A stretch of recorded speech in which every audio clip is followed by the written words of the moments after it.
हरियाणा में जल्द विधानसभा के चुनाव का बिगुल बजना है। उससे पहले हरियाणा के मुख्यमंत्री लगातार कई घोषणाएं कर रहे हैं। इसी बीच आज मुख्यमंत्री ने कैबिनेट की बैठक बुलाई, उसके बाद कई घोषणाएं की है। कर्मचारियों को पक्का करने को लेकर एक एक्ट जो है वो बनाने की बात की। इसके साथ ही किसानों को लेकर भी घोषणाएं की है। मेरे साथ हरियाणा आम आदमी पार्टी के वरिष्ठ उपाध्यक्ष अनुराग ढांडा है बातचीत के लिए।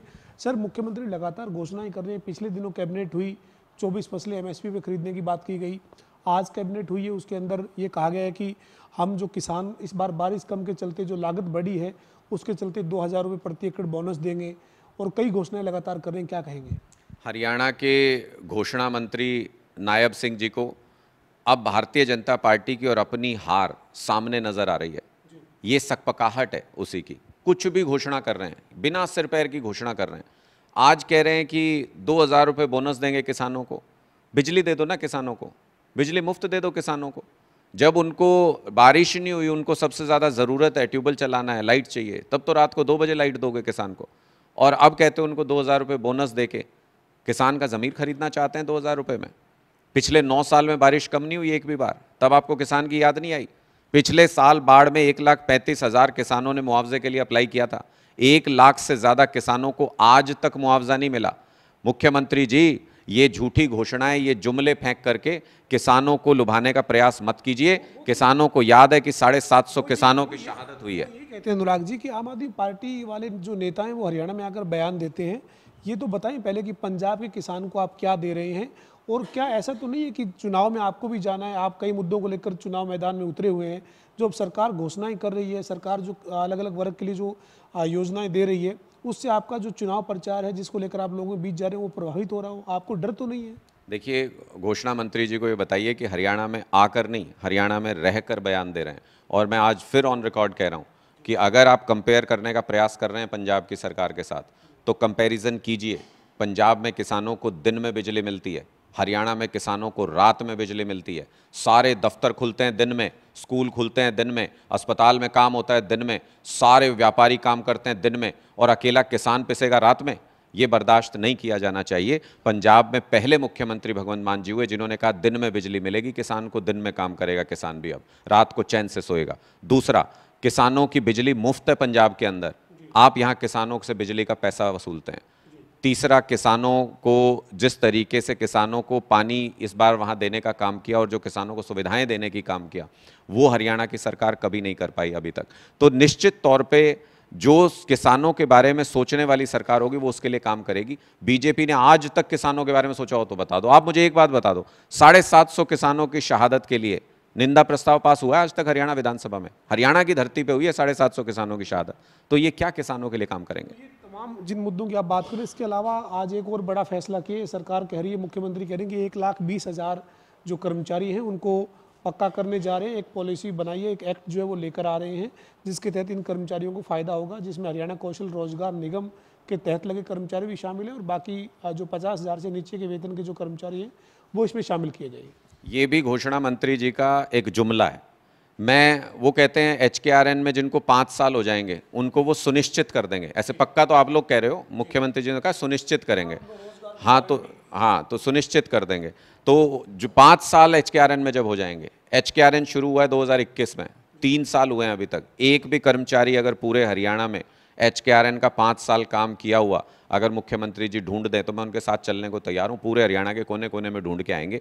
एक भी कर्मचारी मिल जाए तो 1,20,000 तो छोड़ दो, बहुत बड़ी संख्या है। एक कर्मचारी ढूंढ दीजिए HKRN जिसको 5 साल हो चुके हों, जो इस नियम के तहत, इस एक्ट के तहत जो अभी सुनिश्चित होने जा रहा हो, ऐसा एक कर्मचारी ढूंढ देंगे मेरे साथ चल के, तो मैं उनसे माफ़ी मांग लूंगा, वो सही हो जाएंगे। और नहीं तो फिर ये जुमले फेंकने बंद कीजिए। इसके ज़रिए उन्होंने ये स्वीकार किया है कि HPSC HSSC के दरवाजे युवाओं के लिए बंद हो चुके हैं। ये दोनों कमीशन फ्लॉप हो चुके हैं, ये काम नहीं कर पा रहे हैं, युवाओं को नौकरी नहीं दे पा रहे हैं पक्के तरीके से, जो सही तरीका होता है।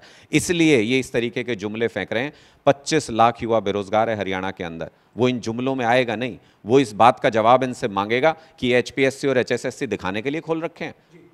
एक और मुद्दा है, आप और आपकी पार्टी के नेता और पंजाब के मुख्यमंत्री भगवंत मान जो है वो फोगाट परिवार से मिलने उनके आवास पर पहुंचे थे। मुख्यमंत्री कह रहे हैं कि जो हुआ वो एक कारण ऐसा रहा कि वो नहीं खेल पाए फाइनल का मुकाबला, लेकिन हम उनको सिल्वर मेडल के तौर पर जो सुविधाएं, सम्मान मिलना चाहिए वो विनेश फोगाट को देंगे। और कांग्रेस के लिए उन्होंने कहा कि कांग्रेस इसके ऊपर राजनीति कर रही है, इस मुद्दे पर राजनीति नहीं होनी चाहिए। देखिए, सारा देश जानता है कि जब विनेश फोगाट जी और बाकी महिला पहलवान जंतर मंतर पे संघर्ष कर रहे थे तो इनका अपमान करने वाली, इनको सड़क पे घसीटने वाली भारतीय जनता पार्टी ही थी। और सारा देश आज ये जान रहा है कि विनेश फोगाट जी के साथ जो कुछ हुआ वो एक खिलाड़ी हैं। हो सकता है आज वो नहीं बोलें, हो सकता है जो उनका मैसेज आया, जिस तरीके से टूट करके उन्होंने मैसेज किया है, सारा देश उस भावना से ओतप्रोत है और सारा देश इस बात को समझ रहा है कि भारतीय जनता पार्टी कहीं ना कहीं देर सवेर सामने आएगा, इस साजिश के अंदर शामिल मिलेगी। वो कहते हैं वो खिलाड़ियों का सम्मान करते हैं। इन्होंने घोषणा करी थी कि 5 लाख रुपए देंगे तैयारी के लिए जो ओलंपिक में जाएगा खिलाड़ी। अरे वहाँ मैच हो गए सारे के सारे, आज तक एक भी खिलाड़ी के अकाउंट में 5 लाख रुपए गए हो तो घोषणा मंत्री जी बता दें मुझे। और पंजाब में हमने कहा था 15 लाख रुपए देंगे हर खिलाड़ी को जो ओलंपिक में जा रहा है। उनके देश छोड़ने से पहले, भारत से जाने से पहले उनके अकाउंट में 15 लाख रुपए डाल दिए गए थे। तो अगर खिलाड़ियों के लिए काम करना है, जब वो मेडल तक पहुंचते हैं तब तो आप उनके साथ खड़े होते नहीं, और जब उनको मेडल मिल जाता है, जब वो देश में दुनिया में नाम कमा के वापस लौटते हैं, तब आप वाहवाही लूटना चाहते हैं उनके साथ। सारे देश के सामने भारतीय जनता पार्टी का असली चरित्र बेनकाब हो चुका है। अंतिम सवाल है सर, 2024 के विधानसभा के चुनाव का बिगुल बजना है, कभी भी ऐलान जो वो सितंबर के महीने में हालांकि प्रस्तावित है हो जाएगा। आपको लगता है कि जिन मुद्दों को लेकर आप मैदान में जा रहे हैं उन मुद्दों पर सरकार या मुख्यमंत्री लगातार घोषणाएं कर रहे हैं या फिर कैबिनेट की मोहर लगा रहे हैं, तो लोगों के बीच अब आप जिन मुद्दों को लेकर जा रहे थे वो मुद्दे रह ही नहीं जाएंगे? देखिए, घोषणा तो सिर्फ औपचारिकता है। जो मुख्यमंत्री नायब सिंह जी रोज रोज घोषणाएं कर रहे हैं और जो डर उनकी आंखों में दिखाई दे रहा है चुनाव का, उससे तो पता चल ही रहा है कि चुनाव आ रहा है। सारे हरियाणा को दिखाई दे रहा है। कौन सी घोषणा हमारे वाली वो कर सकते हैं? उसके लिए नीयत चाहिए करने के लिए। 24 घंटे बिजली दे सकते हैं नायब सैनी जी? 5800 गांव में कहते हैं हम 24 घंटे बिजली देते हैं। उनमें से आज मैं अगर ओपन कॉल दे दूंगा, पूरे हरियाणा से वीडियोस आ जाएंगे आपके पास कि कितने गांव के अंदर 24 घंटे बिजली। एक भी गांव में 24 घंटे बिजली नहीं आती। 10-12 घंटे दे देते हैं तो एहसान करते हैं। तो वो ये नहीं कर सकते, वो केजरीवाल की गारंटी है, वो आम आदमी पार्टी ही कर सकती है। मुफ्त बिजली दे सकते हैं क्या हरियाणा के लोगों को? ये नहीं दे सकते, सिर्फ जुमले फेंक सकते हैं। दूसरी घोषणा हमारी, अच्छे सरकारी अस्पताल, फ्री इलाज, हर गांव में अच्छा क्लिनिक, अच्छा अस्पताल बनवा सकते हैं। 10 साल राज करके चली गई भारतीय जनता पार्टी। एक अस्पताल बता दो जहाँ सारी मशीनें पूरी हो, दवा मुफ्त मिलती हो, इलाज फ्री में होता हो, कहीं नहीं होता। तीसरी घोषणा है सरकारी स्कूल अच्छे बनाएंगे, हम शानदार बनाएंगे और फ्री में बच्चों को पढ़ाएंगे। इन्होंने तो 3000 सरकारी स्कूल बंद किए हैं, तो ये कैसे कर देंगे हमारे वाली घोषणा? चौथी घोषणा हमने कहा हर महिला को 1000 रुपये सम्मान राशि देंगे। वो इनके बस की बात नहीं, दे के दिखा दें ये, अगर वो दे सकते हैं। 5वीं घोषणा हमने कहा हर युवा को रोजगार देंगे। 25 लाख युवा बेरोजगार है, 2 लाख सरकारी नौकरी खाली पड़ी है हरियाणा के अंदर। HPSC HSSC के दरवाजे बंद पड़े हैं और ये जुमला घोषणाएं कर रहे हैं, वो भी इनके बस की बात नहीं। तो जो केजरीवाल की गारंटी है वो आम आदमी की सरकार आने पर केजरीवाल ही पूरी करेगा, इनके बस की बात नहीं है। हमारे साथ आम आदमी पार्टी के वरिष्ठ उपाध्यक्ष अनुराग ढांडा थे, जिन्होंने तमाम मुद्दों पर बातचीत की है। खासतौर पर उनका कहना है कि मुख्यमंत्री नायब सिंह सैनी चुनाव के मद्देनजर हरियाणा में घोषणाएं कर रही हैं और ये केवल महज चुनावी जुमले साबित होंगे, ये अनुराग ढांडा का कहना है। वीडियो जर्नलिस्ट विजेंद्र सिंह के साथ पवन सिंह और जनता टीवी, चंडीगढ़।